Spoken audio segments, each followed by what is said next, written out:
আকাশবাণী আগরতলা। স্থানীয় সংবাদ পড়ছি লক্ষণ কুমার ঘটক। এখনকার বিশেষ খবর হলো, রাজ্যের নতুন মুখ্য তথ্য কমিশনার হিসেবে শপথ নিলেন অবসরপ্রাপ্ত আইএফএস আধিকারিক বিনয় শঙ্কর মিশ্র। নতুন ইংরেজি বছর 2025কে স্বাগত জানাতে প্রস্তুত গোটা রাজ্য। মহাকাশ দপ্তরের কেন্দ্রীয় প্রতিমন্ত্রী ডক্টর জিতেন্দ্র সিং বলেছেন, 2024 সাল ভারতীয় মহাকাশ ক্ষেত্রের জন্য একটি গুরুত্বপূর্ণ বছর। ত্রিপুরায় এবছর শীতের প্রকোপ কিছুটা কমবে বলে জানালো আবহাওয়া দপ্তর। রাজ্যের নতুন মুখ্য তথ্য কমিশনার হয়েছেন অবসরপ্রাপ্ত আইএফএস আধিকারিক বিনয় শঙ্কর মিশ্র। আজ সকালে রাজভবনে রাজ্যপাল ইন্দ্রসেনা রেড্ডি নাল্লু মুখ্য তথ্য কমিশনার হিসেবে বিনয় শঙ্কর মিশ্রকে শপথবাক্য পাঠ করান। শপথ গ্রহণ অনুষ্ঠানে রাজ্যপাল সচিব ইউকে চাকমা, পশ্চিম জেলার জেলাশাসক ডক্টর বিশাল কুমার সহ অন্যান্য আধিকারিকরা উপস্থিত ছিলেন। নতুন ইংরেজি বছর 2025কে স্বাগত জানাতে প্রস্তুত গোটা রাজ্য। একই সাথে বছরের শেষ দিনটি শীতের আমেজের মধ্য দিয়ে উদযাপন শুরু হয়েছে রাজ্যের বিভিন্ন প্রান্তে। আজ সকাল থেকেই রাজ্যের প্রধান পর্যটন কেন্দ্রগুলিতে বর্ষ বিদায় ও নতুন বছরকে স্বাগত জানানোর নানা আয়োজন লক্ষ্য করা গেছে। রাজধানী আগরতলা সহ রাজ্যের বিভিন্ন প্রান্ত থেকে লোকজন এদিন সপরিবারে ভিড় জমিয়েছেন সিপাহীজলা জেলার বিভিন্ন পর্যটন কেন্দ্রে। মেলাঘরে নির্মহল, সিপাহীজলা অভয়ারণ্য, কসবেশ্বরী কালী মন্দির প্রাঙ্গণে এসেছেন বহু মানুষ। তাছাড়া ঊনকোটি, জম্পুই সহ বিভিন্ন জেলার পর্যটন কেন্দ্রেও স্থানীয় ও বহির্রাজ্যের পর্যটকদের সংখ্যা ছিল প্রচুর। আজ বহু মানুষ পরিদর্শন করেছেন নির্মহল ও সিপাহীজলা অভয়ারণ্য। তাদের মধ্যে যেমন ছিলেন রাজ্যের পর্যটকরা, তেমনি বহির্রাজ্যের পর্যটকদের পদচারণায় উদ্ভাসিত হয়েছে পর্যটন কেন্দ্রগুলি। বেঙ্গালুরু থেকে আসা ওম শান্তি নামে এক পর্যটক জানিয়েছেন, প্রথমবারের মতো ত্রিপুরায় এসে তিনি খুবই আপ্লুত। রাজন্য স্মৃতি বিজড়িত নির্মহল তার খুবই ভালো লেগেছে। मैं बैंगलोर से आई हूँ। मेरा नाम ओम शांति है और मैं त्रिपुरा में कल पहली बार आई हूँ और मुझे बहुत अच्छा लगा। यहाँ पे मैंने त्रिपुर सुंदरी मालिनी के दर्शन किए कल, और फिर अभी नीर महल जाकर आई हूँ। और यहाँ के लोग बहुत अच्छे हैं, बहुत अच्छी हॉस्पिटैलिटी है, बहुत हेल्पफुल है, बहुत काइंड नेचर है। मुझे बहुत अच्छा लगा त्रिपुरा आके। বছরের শেষ দিনে পর্যটন কেন্দ্রগুলিতে ভিড় সামাল দিতে ও আইনশৃঙ্খলা রক্ষায় প্রশাসন ছিল তৎপর।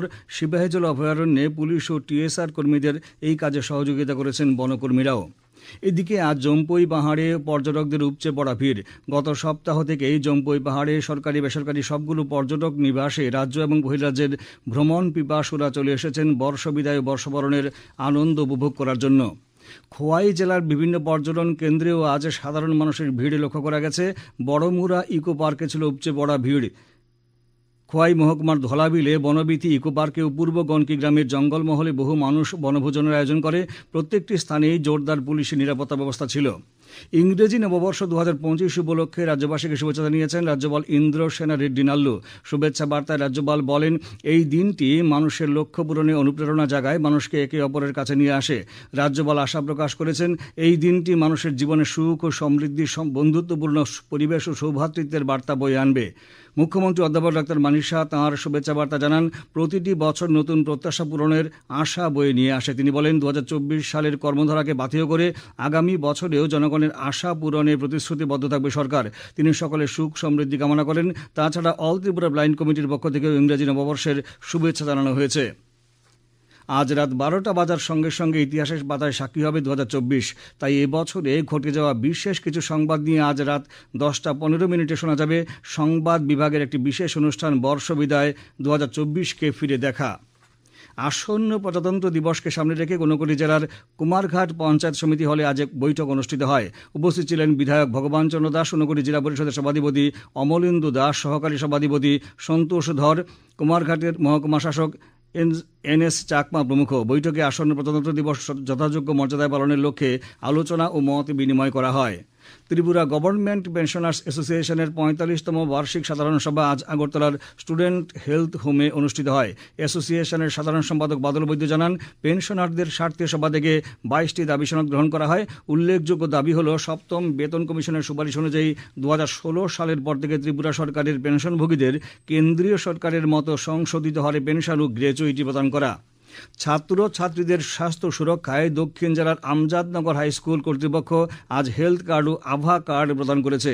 এই উপলক্ষে আয়োজিত স্বাস্থ্য শিবিরের উদ্বোধন করেন ঋষ্যমুখ পঞ্চায়েত সমিতির চেয়ারম্যান শম্ভুনাথ কর। স্বাস্থ্য শিবিরে 200-র বেশি ছাত্রছাত্রী এবং অভিভাবককে বিনামূল্যে চিকিৎসা পরিষেবা প্রদান করা হয়। এ খবর শুনছেন আকাশবাণী আগরতলা কেন্দ্র থেকে। আকাশবাণীর সংবাদের আপডেট পেতে লগ ইন করুন www.newsonair.com এবং নিউজ অন এআইআর অ্যাপ এবং টুইটার ও ফেসবুক প্ল্যাটফর্মে এআইআর নিউজ অ্যালার্টসে। ইউটিউবে লক্ষ্য করুন নিউজ অন এআইআর অফিসিয়ালে। এছাড়া আকাশবাণী আগরতলার সংবাদ আপডেট পেতে দেখুন টুইটার বা এক্স হ্যান্ডেলে আকাশবাণী নিউজ আগরতলা, ফেসবুকে এআইআর নিউজ আগরতলা এবং ইউটিউবে আকাশবাণী নিউজ আগরতলা। মহাকাশ দপ্তরের কেন্দ্রীয় প্রতিমন্ত্রী ডাক্তার জিতেন্দ্র সিং বলেছেন, 2024 সাল ভারতীয় মহাকাশ ক্ষেত্রের জন্য একটি গুরুত্বপূর্ণ বছর। আজ বিকেলে নতুন দিল্লিতে সংবাদ মাধ্যমকে তিনি বলেন, চলতি বছরের প্রথম দিন এক্সপোসেট উৎক্ষেপণের মধ্য দিয়ে শুরু হয়েছিল। তারপর আদিত্য L1 মিশনকে তার কাঙ্ক্ষিত কক্ষপথে স্থাপন করা হয়েছিল। গত আগস্ট মাসে দেশ প্রথম জাতীয় মহাকাশ দিবস উদযাপন করে এবং গতকাল ইসরো স্পারডেক্স মিশন সফলভাবে উৎক্ষেপণ করেছে।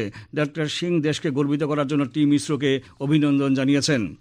উত্তরপ্রদেশের প্রয়াগরাজে আগামী 13 জানুয়ারি থেকে 26 ফেব্রুয়ারি পর্যন্ত আসন্ন মহাকুম্ভ মেলা উপলক্ষে ভারতীয় রেলওয়ে 3000 বিশেষ ট্রেন চালাবে, যার মধ্যে 560টি ট্রেন রিং রেলে চলবে। উত্তর মধ্য রেলওয়ের মহাব্যবস্থাপক উপেন্দ্র চন্দ্র যোশী সাংবাদিকদের জানিয়েছেন, প্রয়াগরাজের 9টি রেল স্টেশনে মোট 560টি টিকিট কাউন্টার বসানো হচ্ছে। তিনি জানান, এই কাউন্টার থেকে প্রতিদিন প্রায় 10 লক্ষ টিকিট দেওয়া যাবে। মহাকুম্ভ মেলাকে সামনে রেখে রেলওয়ে এখন 15 দিন আগে রেলের টিকিট দেওয়ার সুবিধা প্রদান শুরু করেছে। রেলওয়ে ট্র্যাকের উপর গবাদি পশুর আগমন এবং সম্ভাব্য সংঘর্ষ প্রতিরোধ করার লক্ষ্যে উত্তর পূর্ব সীমান্ত রেলওয়ে কর্তৃপক্ষ একাধিক পদক্ষেপ গ্রহণ করেছে। এমনই এক পদক্ষেপের অঙ্গ হিসেবে স্থানীয় জনসাধারণকে অন্তর্ভুক্ত করে উত্তর পূর্ব সীমান্ত রেলওয়ে আসামের ডিমা হাসাও জেলায় লামডিং ডিভিশনের অন্তর্গত দাউতু হাজা ও ওয়ারড্রেং ডিসা স্টেশনের মধ্যে রেলওয়ের 72 কিলোমিটার সংলগ্ন অংশে ইয়াবরা গ্রামে উত্তর পূর্ব সীমান্ত রেলওয়ে জোনের পক্ষ থেকে স্থানীয় গ্রামবাসীদের সাহায্যে রেলওয়ে ট্র্যাকের উভয় পাশে বাঁশের ব্যারিকেড দেওয়া হয়েছে। রেলওয়ে সুরক্ষা বাহিনীর নেতৃত্বে স্থানীয় জনগণ স্বেচ্ছায় এই বেড়ার কাজ করেছেন।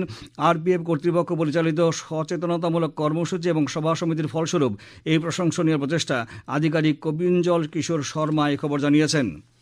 প্রাক্তন প্রধানমন্ত্রী প্রয়াত মনমোহন সিংয়ের প্রতি শ্রদ্ধা নিবেদন করেছেন বাংলাদেশের অন্তর্বর্তী সরকারের প্রধান উপদেষ্টা মোহাম্মদ ইউনুস।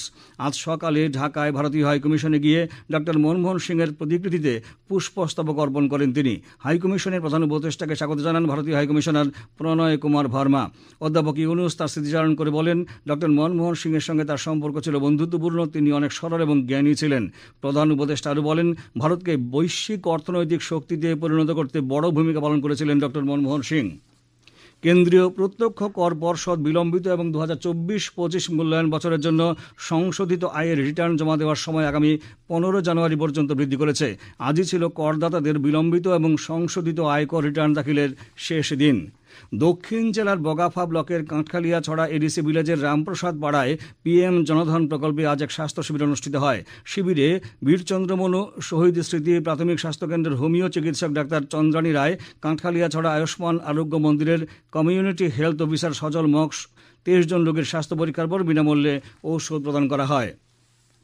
বিশ্বব্যাপী জলবায়ু পরিবর্তনের প্রভাব ত্রিপুরাতেও পড়েছে, তেমনই আশঙ্কার কথা জানালেন আগরতলায় নিযুক্ত ভারতীয় আবহাওয়া দপ্তরের অধিকর্তা ডক্টর পার্থ রায়। আজ আকাশবাণীর সঙ্গে এক সাক্ষাৎকারে বলেন, ত্রিপুরায় এবছর শীতের প্রকোপ কিছুটা কমবে বলে ভারতীয় আবহাওয়া দপ্তর আইএমডি থেকে আগেই পূর্বাভাস দেওয়া হয়েছিল। সে অনুযায়ী এই ডিসেম্বর মাস জুড়ে রাজ্যে শীতের প্রকোপ কম ছিল। তিনি বলেন, প্রশান্ত মহাসাগরীয় এলাকায় লা নিনার প্রভাবেও তাপমাত্রার এই হেরফের হতে পারে। তিনি বলেন, ডিসেম্বর মাসের মাত্র 5 দিন সর্বনিম্ন তাপমাত্রা ছিল স্বাভাবিকের চাইতে কম। একমাত্র গত 16 ডিসেম্বর ছিল তার সর্বনিম্ন তাপমাত্রা রেকর্ড করা গিয়েছিল 9.8 ডিগ্রি সেলসিয়াস। সেটাই ছিল এখনও পর্যন্ত চলতি শীত মরশুমের সর্বনিম্ন তাপমাত্রা। এদিকে আবহাওয়া দপ্তর সূত্রে জানা গেছে, আগামীকাল রাজ্যে তাপমাত্রা সর্বোচ্চ 27 ডিগ্রি সেলসিয়াস ও সর্বনিম্ন 12 ডিগ্রি সেলসিয়াস কাছাকাছি থাকবে। আজ দিনের সর্বোচ্চ তাপমাত্রা ছিল 27.2 ডিগ্রি সেলসিয়াস ও সর্বনিম্ন 13.3 ডিগ্রি সেলসিয়াস। আগামী 24 ঘন্টায় রাজ্যের সব জেলায় বিক্ষিপ্তভাবে ঘন কুয়াশা পড়ার সম্ভাবনা রয়েছে বলে আবহাওয়া দপ্তর জানিয়েছে। কারণ উইন্ড সার্কুলেশনের এফেক্ট করে। তো আমি প্রথমেই বলেছিলাম যে আমরা জেনারেলি যে উইন্টার সিজন, সেটা জেনারেলি উইন্ডের যেটা ডাইরেকশন থেকে আমরা বলি যে এই টাইমে নর্থ ওয়েস্টার্লি এবং নর্দার্লি উইন্ড থাকে। এই যে মুভমেন্টটাকেও এটা চেঞ্জ হতে পারে। মেট্রোলজিক্যাল ডিপার্টমেন্ট সেটাই আমাদের যে সিজনাল ফোরকাস্ট সেটাতেও বলা হয়েছে যে আমাদের যেরকম নর্মাল কোল্ড ডে, আমরা জেনারেলি কোল্ড ডে মানে যে শীতটা যেটা বলি সেটার ফ্রিকোয়েন্সি কিছুটা কম হবে। বিজয় হাজারে ট্রফি সিনিয়র ক্রিকেটের একদিনের সীমিত ওভারের আসরে ত্রিপুরা পঞ্চম ম্যাচেও পরাজিত হয়েছে। আজ হায়দ্রাবাদে অনুষ্ঠিত খেলায় দিল্লি 64 রানে রাজ্যদলকে হারিয়ে দেয়। প্রথমে ব্যাট করতে নেমে দিল্লি 50 ওভারে 6 উইকেটে 306 রান করে। জবাবে রাজ্যদল 49 ওভার 2 বলে সবকটি উইকেট হারিয়ে 242 রান সংগ্রহ করতে সক্ষম হয়। শেষ করার আগে বিশেষ খবরগুলো আরেকবার পড়ছি। রাজ্যের নতুন মুখ্য তথ্য কমিশনার হিসেবে শপথ নিলেন অবসরপ্রাপ্ত আইএফএস আধিকারিক বিনয় শঙ্কর মিশ্র। নতুন ইংরেজি বছর 2025কে স্বাগত জানাতে প্রস্তুত গোটা রাজ্য। মহাকাশ দপ্তরের কেন্দ্রীয় প্রতিমন্ত্রী ডক্টর জিতেন্দ্র সিং বলেছেন 2024 সাল ভারতীয় মহাকাশ ক্ষেত্রের জন্য একটি গুরুত্বপূর্ণ বছর। ত্রিপুরায় এবছর শীতের প্রকোপ কিছুটা কমবে বলে জানালো আবহাওয়া দপ্তর। স্থানীয় সংবাদ আজকের মতো এখানেই শেষ হলো।